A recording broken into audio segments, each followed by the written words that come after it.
Hi everyone, हमने कल unit 4 का रेमेडीज़ वाला टॉपिक देखा था। हमने देखा था कि रेमेडीज़ क्या क्या अवेलेबल थी हमारे पास अंडर इंडियन कॉन्ट्रैक्ट एक्ट। आज हम उसी रेमेडीज़ के अंदर हमने एक रेमेडी देखी थी, क्वांटम मेरिट।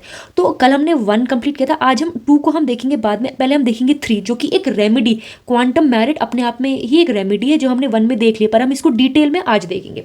तो जैसे कि मैंने आपको रेमेडीज़ वाली वीडियो में बताया था कि क्वांटम मेरिट क्या होती है। क्वांटम मेरिट एक लेटेंट फ्रेज है जिसका मतलब होता है as much as he earned, या फिर what one has earned. For example, A और बी के बीच में कॉन्ट्रैक्ट होता है। ए बी को बोलता है कि तुम मेरे हाउस में पेंट करना। बी कहता है ठीक है, I will paint in your house, मैं तुम्हारे घर में सारे में वो करूंगा, पेंट करूंगा। लेकिन ए बीच में ही कॉन्ट्रैक्ट को एंड कर देता है। वो कहता है नहीं, अब मुझे तुम्हारे साथ कॉन्ट्रैक्ट नहीं करना है। पर बी कहता है ऐसा नहीं होगा, मैंने तुम्हारे घर में 50% पेंट कर दिया, तो तुम्हें मुझे वो 50% का पैसा देना पड़ेगा। ए कहेगा बिल्कुल नहीं, मैं नहीं दूंगा। तो अब बी को रेमेडी कहाँ मिलेगी? बी जाएगा, बी को अगर रेमेडी चाहिए तो बी कोर्ट में बोलेगा अंडर क्वांटम मेरिट, मतलब कि जितना मैंने काम किया, as much as he has earned, जितना मैंने अपने काम से पैसा कमाया है उतना तुम्हें मुझे देना ही पड़ेगा। भले ही मैंने तुम्हारे घर में, भले ही हमारे पूरा जो कॉन्ट्रैक्ट है वो 1 लाख रुपीज की बात हुई थी, अगर मैंने 50% काम कर दिया तो तुम्हें मुझे 50,000 रुपये तो देना ही पड़ेगा। तो यह है क्वांटम मेरिट के बारे में, यह है मेन क्वांटम मेरिट का एसेंस, जो कि क्या कहता है कि क्वांटम मेरिट एक लेटेंट फेज है जिसका मतलब होता है as much as he has earned, मतलब जितना उसने कमा लिया है उतना तो आपको देना ही पड़ेगा उस आदमी को। या फिर व्हाट वन हैज अर्नड, जितना एक इंसान ने कमाया है उतना उसको आप देना पड़ेगा, आपको दोगे। It refers to a claim for a reasonable sum for services और goods provided to another person. अब देखो, जो ए और बी वाला हमने ऊपर केस देखा था, बी जो है वो उसके घर में पेंट करता है। किसके घर में? ए के घर में। तो ए ने यहाँ पे, तो बी ने यहाँ पे अपनी सर्विस दी है, मतलब पेंट करने के लिए उसने अपनी सर्विस दी है, तो अब ए को उसे पैसा देना पड़ेगा। यह है क्वांटम मेरिट। तो ये डॉक्ट्राइन किस काम आती है? ये डॉक्ट्राइन स्टेट करती है that a person should not Fairlie deprived.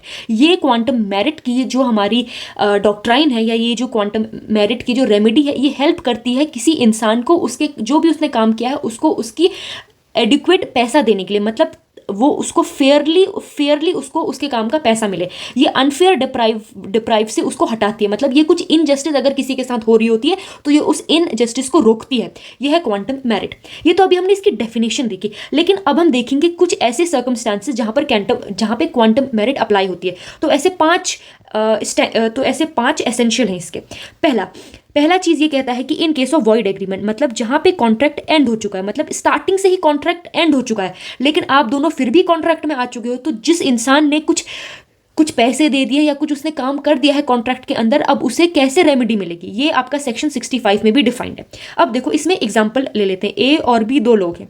A B को 10,000 रुपए देता है और बी से कहता है कि मैं तुम्हारा ब्लैक वाला हॉर्स लेना चाहूंगा। बी कहता है ठीक है, मैं तुम्हें अपना ब्लैक वाला हॉर्स दूंगा और तुम मुझे 10,000 रुपए दो। तो यहाँ पे ए ने पहले ही 10,000 रुपए दे दिए, लेकिन बी जब अपना हॉर्स लेने के लिए जाता है वो देखता है कि जो ब्लैक वाला हॉर्स था उसकी तो डेथ हो चुकी है, मतलब वो मर चुका है। तो अब जब वो उस हॉर्स की एग्जिस्टेंस ही नहीं रही, तो जो ये एग्रीमेंट और जो ये कॉन्ट्रैक्ट इनके बीच में बना है ये वॉइड हो चुका है, मतलब ये शून्य हो चुका है, ये एंड हो चुका है, शून्य हो चुका है। तो इस केस में जो ए है जिसने 10,000 रुपए दिए हैं, अब वो बी से 10,000 रुपए मांगेगा। वो किस हक से मांगेगा? वो क्वांटम मेरिट वाले हक से मांगेगा कि ये मेरा अधिकार है। क्यों? क्योंकि यहाँ पे वॉइड एग्रीमेंट, यहाँ पे जो एग्रीमेंट है यही एंड हो चुका है, तो तुम्हें मुझे 10,000 रुपए देने पड़ेंगे। तो ये यही कहता है। तो हमने यहाँ पढ़ा इसका पहला केस सेक्शन 65। दूसरा केस है whenever a gratuitous act is involve. देखो, सेक्शन 75। ग्रेटिटुअस एक्ट क्या होता है? जो फ्री में किया जाता है। और नॉन ग्रेटिटुअस एक्ट क्या होता है? जो हम कैसे करते हैं, जो हम फ्री में नहीं करते। तो यहाँ पे ये ग्रेटिटुअस के ऊपर नॉन लिखो, नॉन ग्रेटिटुअस एक्ट इन्वॉल्व होगा। मतलब कि जब कोई इंसान ऐसा काम करता है जो वो फ्री में नहीं करना चाहता है, लेकिन दूसरे इंसान को उससे बेनिफिट हो जाता है, तो जो जिस इंसान को उससे बेनिफिट हुआ है उसे उस काम का पैसा देना पड़ेगा। फॉर एग्जाम्पल, इसके लिए 3 एसेंशियल देखने हैं। पहली चीज, जो आप the thing must have been done और डिलीवर्ड लॉफुली। जो भी ये काम करेगा, ए अगर कुछ काम कर रहा है जो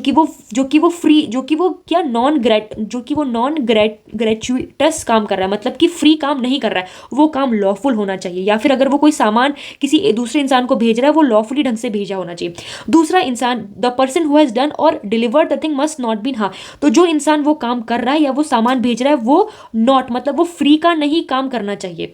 तीसरा चीज, जिस इंसान के पास वो काम जा रहा है या जिस इंसान के लिए वो काम हो रहा है उसे उसका बेनिफिट इंजॉय होना चाहिए। ये 3 चीजें अगर आएंगी तो हम कहेंगे वो नॉन ग्रेटिटुअस एक्ट है और वो क्वांटम मेरिट वाले के अंदर आएगा। अब इसका एग्जांपल देख। ए और बी 2 लोग हैं। ठीक है। ए जो है वो एक डिलीवरी मैन है, ए एक सामान बी के घर में गलती से भेज देता है, ए को वो सामान सी को भेजना था लेकिन वो गलती से बी को भेज देता है। ए ने जो ये काम किया ये फ्री में नहीं किया, ये नॉट अ फ्री एक्ट है, कोई फ्री में उसने काम नहीं किया है, फ्री में नहीं किया, ए उसके लिए पैसे ले रहा है काम करने के लिए। पर बी उस सामान को अपना जैसा ट्रीट नहीं कर सकता है, उसे ए को या तो पैसा देना पड़ेगा या फिर वो सामान एज बिल्कुल नीट एंड क्लीन जैसा था वैसा ही लौटाना पड़ेगा। अगर वो ऐसा नहीं करता है तो ए कोर्ट में जाके बोलेगा अंडर क्वांटम मेरिट, मतलब कि मैंने अपना काम किया था और ये काम फ्री नहीं था लेकिन मैंने गलती से वो सामान बी के घर में भेज दिया, वो सी के घर में भेजना था। तो यहाँ पे लिखा हुआ है a trader leave certain goods at B house by mistake, B उसे अपना समझ लेता है, तो यहाँ ए जो है ए ही इज बाउंड टू पे ए फॉर देम, तो यहाँ वो बाउंड है ए को पे करने के लिए उसका जो भी उसने सामान लिया है। अब तीसरा जो है ना ये है if a circumstances arises that prevent the contracts fulfilment. देखो कभी कभी ऐसा होता है कि ए और बी अगर दोनों कॉन्ट्रैक्ट कर रहे हैं तो कोई एक इंसान या ए और बी इन दोनों में से कोई एक इंसान बीच में ही कॉन्ट्रैक्ट को एंड कर देता है, वो कहता है इससे आगे मैं कॉन्ट्रैक्ट नहीं करना चाहता तुम्हारे साथ। अब इसमें एक एग्जांपल लो, ए जो है वो एक ऑथर है, मतलब ए जो है वो बुक लिखता है, ए क्या है एक ऑथर है मतलब जो किताबें लिखता है, बी जो है वो उसका एक बुक का शॉप है, मतलब बुक की उसकी शॉप है। तो बी जो है वो ए से कहता है यार तुम मेरे लिए किताबें लिखो और जितना भी तुम किताबें लिखोगे अगर तुम एक किताब लिखोगे तो मैं उसका तुम्हें 100 रुपये दूंगा। तो ए कहता है ठीक है, तो ए लिखता है उसके लिए 5 किताबें और वो 5 और अब जो बी है उसे 500 रुपये देना होता है। बात हुई थी बी ने बोला था कि तुम टोटल मेरे लिए 10 किताबें लिखोगे, ए ने 5 किताबें तो लिख दी लेकिन जैसे ही वो 6th किताब लिखने जा रहा होता है बी कहता है बस अब नहीं, अब मैं तुमसे किताबें नहीं लिखाना चाहता हूँ बस। अब यहाँ ए कहता है कि ठीक है तुम मेरे से किताबें मत लिखाओ लेकिन जो मैंने यहाँ 5 किताबें लिखी है तुम्हें उसका पैसा मुझे देना पड़ेगा। तो अब यहाँ पे अगर बी मना करता है तो ए जो है वो क्वांटम मेरिट के कौन से एसेंशियल के अंडर कोर्ट जा सकता है, ये वाले if a circumstances arises that prevents a contract fulfilment. वैसे तो ए चाहता था कि कॉन्ट्रैक्ट को फुलफिलमेंट करना लेकिन बी ने ही मना कर दिया, तो ए ने जितना भी काम करा है ए को उसका पैसा मिलेगा ही मिलेगा। ए ने 5 किताबें लिखी है तो अब बी को उसे 500 रुपये देना पड़ेगा। तो इसका एक फेमस केस है जो है प्लेंचे वर्सेस कोलबम का केस है। इस केस में क्या होता है, प्लेंटिफ यहाँ पे कौन है, इसको हम मान लेते हैं सॉरी प्लेंचे जो है यहाँ पे ये प्लेंटिफ है और जो डिफेंडेंट है वो कोलबम है। तो जो प्लेंटिफ होता है वो क्या करता है, वो किताबें, यही जो मैंने एग्जांपल दिया ये ऐसा ही ये केस भी है, वो किताबें लिखता है और वो कुछ जो वो बहुत सारी किताबें कंप्लीट भी कर देता है। तो अब जो ये डिफेंडेंट होता है ना ये विदाउट कॉज मतलब किसी भी मतलब अपनी ही मर्जी से कोई एक्सप्लेनेशन देता ही नहीं है और ये कहता है किससे, प्लेंटिफ से, कि अब तुम किताबें नहीं लिखोगे, उसको डिस्चार्ज कर देता है इस काम से कि अब तुम किताबें नहीं लिखोगे और रिफ्यूज कर देता है कंपनसेशन देने के लिए। तो यहाँ पे अगर ये बी ने रिफ्यूज भी कर दिया तो भी ए कोर्ट में जा सकता है, क्यों, क्योंकि उसने 5 किताबें तो लिख दी हैं तो उससे 500 रुपये तो मिलेगा ही मिलेगा। ये वाला केस आपको इसमें लिखना है। अब फोर्थ जो है ये भी बहुत इंपॉर्टेंट है, फोर्थ क्वांटम मेरिट का जो एसेंशियल है वो ये कहता है कि अगर केस डिविजिबल कॉन्ट्रैक्ट का होता है। अब ये डिविजिबल कॉन्ट्रैक्ट क्या होता है, देखो हमने तो एक चीज देखी है कि कॉन्ट्रैक्ट क्या होता है, जब आप पूरा काम कर लोगे तभी उसके बाद आपको पैसा मिलेगा, लेकिन जो डिविजिबल कॉन्ट्रैक्ट होते हैं ना ये ऐसे कॉन्ट्रैक्ट होते हैं इसमें आपको डे बाय डे का पैसा मिलता है। फॉर एग्जांपल इंस्टॉलमेंट में जैसे पैसा मिलता है वैसा मान लिया जाए ए जो है वो एक नॉर्मल इंसान है, क्या है, पर्सन है, बी जो है उसकी मिल्क की शॉप है, ए बी की दुकान में जाता है, कहता है देखिए मैं आपसे हर दिन 50 रुपये लीटर में मिल्क लूंगा। बी कहता है ठीक है, ए उसकी दुकान से 10 दिन तक मिल्क लेता है, बी उसको 10 डेज तक मिल्क देता है। अब ए जो है वो कहता है कि बस आपका जो दुकान का मिल्क है वो ज़्यादा अच्छा नहीं है इसलिए अब मैं आपसे मिल्क नहीं लूंगा। तो बी कहता है ठीक है मतलब, लेकिन जो तुमने 10 दिन का जो ये मिल्क लिया है इसका मुझे पैसा तुम्हें देना पड़ेगा। अब ए को यहाँ पे पैसा देना ही पड़ेगा, क्यों, क्योंकि ये डिविजिबल कॉन्ट्रैक्ट के अंदर आता है, मतलब इंस्टॉलमेंट टाइप का कॉन्ट्रैक्ट है। आपका कॉन्ट्रैक्ट एक मुश्त नहीं है, वो डिवाइडेड है, पर डे डिवाइडेड है। तो party not at default has enjoyed benefit of the party performance. इसके 2 एसेंशियल है। पहला एसेंशियल ये है कि ये कॉन्ट्रैक्ट जो है वो डिवाइडेड है, मतलब कि ये इंस्टॉलमेंट में दिया जाता है, day by day, month by month ऐसे करके। दूसरा party not at default has enjoyed, मतलब जो पार्टी डिफॉल्ट में नहीं होती, जो ये पार्टी ए, इसने 10 दिन तक तो 50 रुपये पर लीटर मिल्क तो लिया है ना, तो इसने मिल्क तो अपने पास लिया है, तो इसने जितने भी दिन का मिल्क लिया है उसे ये देना ही पड़ेगा, क्योंकि ये डिविजिबल कॉन्ट्रैक्ट है। अगर फॉर एग्जाम्पल ए बी से कहता कि जब पूरा मंथ खत्म होगा तभी मैं तुम्हें पैसे दूंगा, तो वो यहाँ पे पैसा नहीं देता, क्योंकि वो फिर नेक्स्ट केस आ जाता है, ये 5th वाले में आ जाता है इनडिविजिबल कॉन्ट्रैक्ट। तो आपको देखना पड़ेगा डिविजिबल कॉन्ट्रैक्ट क्या होते हैं और इनडिविजिबल कॉन्ट्रैक्ट क्या होते हैं। वही यहाँ पे एग्जांपल में लिखा है कि ए बाई करता है मिल्क की बॉटल बी से 50 रुपये पर डे और 10 दिन के बाद वो रिफ्यूज कर देता है कि मुझे अब तुम्हारी दुकान से मिल्क नहीं लेना। तो यहाँ पे बी को 50 रुपये इंटू 10 के हिसाब से 500 रुपये बी को ए जो है वो बी को देना ही पड़ेगा। तो इस तरह से ये जो एग्रीमेंट है ये डिविजिबल एग्रीमेंट के अंदर आता है। सॉरी डिविजिबल कॉन्ट्रैक्ट के अंदर आता है। अब फिफ्थ केस देखो, फिफ्थ केस क्या है, ऐसे केस जो इनडिविजिबल कॉन्ट्रैक्ट की बात करते हैं। इन केसेस में आपको काम कंप्लीट करना पड़ेगा, उसके बाद ही पैसा मिलेगा, ठीक है। बट अब ये बैडली वाला हम पहले इतने पोर्शन को हम बाद में देखेंगे, पहले इतना ही देखो। In a case of an indivisible contract performed completely, क्या होता है ना, अब देखो ए और बी मान लिया जाए दो लोग हैं, वही ए कहता है बी से कि तुम्हें मेरे हाउस को पेंट करना पड़ेगा, ठीक है। बी कहता है ठीक है, मैं आपके पूरे, बी यहाँ पे खुद कह रहा है कि मैं आपके पूरे हाउस को, तो यहाँ पे बी कह रहा है कि मैं आपके पूरे हाउस को पेंट करूंगा, उसके बाद आप मुझे पैसे देना।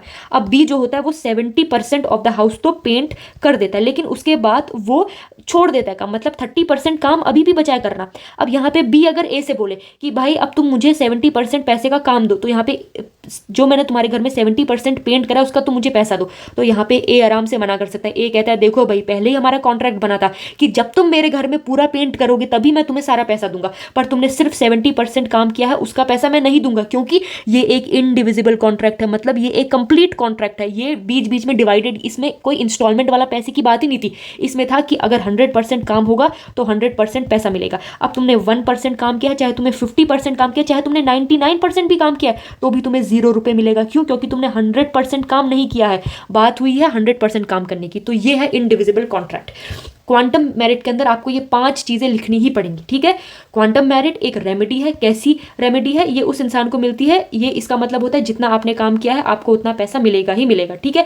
लेकिन अब आप कहोगे कि यहाँ पे तो 70% काम किया था, तो क्वांटम मेरिट के अंदर उसको पैसा मिलना चाहिए, बिल्कुल मिलना चाहिए। लेकिन ये जो कॉन्ट्रैक्ट बना था ना, ये कॉन्ट्रैक्ट खुद ही इनडिविजिबल कॉन्ट्रैक्ट है, मतलब ऐसा कॉन्ट्रैक्ट जो पूरे कंप्लीट होने के बाद ही मिलेगा, ये ऐसा कॉन्ट्रैक्ट है। अगर यही चीज डिविजिबल कॉन्ट्रैक्ट में होती तो उसे 70% का पैसा जरूर मिलता, लेकिन यहां पे इनडिविजिबल कॉन्ट्रैक्ट की बात हुई है।